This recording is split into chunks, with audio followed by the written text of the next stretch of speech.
Welcome back. Today's post is a heavy one: a ballroom being built on White House grounds, paid for by great American patriots, with zero taxpayer dollars. Priya, when you hear some figure dollars of taxpayer money, do you trust the source or the promise? I look at who is footing the bill.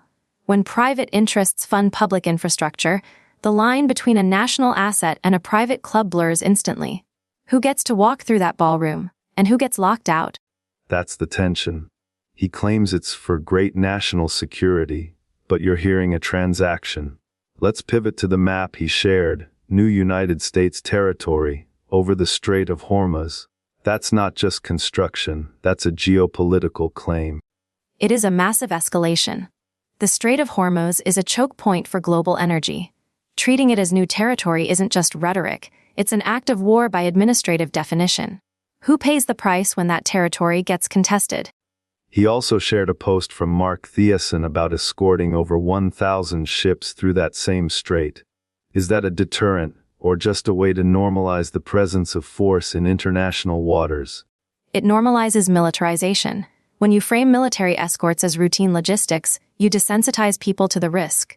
It stops being about safety and starts being about dominance. And then there's the image of the Fed building with the text, "When will it ever end?" referring to construction barriers. He's mocking the central bank's physical expansion while building his own monumental complex. Two different kinds of power.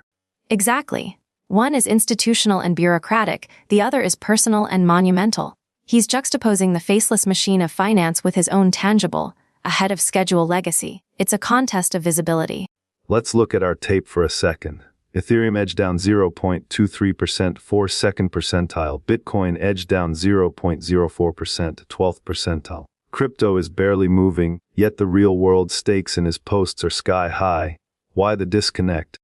Because crypto markets are pricing in risk, but they can't price in a new war in the Persian Gulf or a privatized White House. The tape is quiet because the real volatility is happening outside the digital ledger.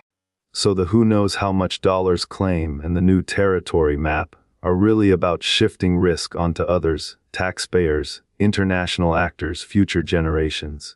Does that feel like governance or branding? It feels like branding with consequences. You can build a ballroom and claim security, but you cannot build legitimacy out of thin air. The tape might stay flat, but the world is tilting. That's the show. We're on Spotify and YouTube. If this earned it, like, subscribe, tell a friend. And housekeeping: the machine that writes this gets tuned constantly for cleaner news. The numbers are real, the jokes are not.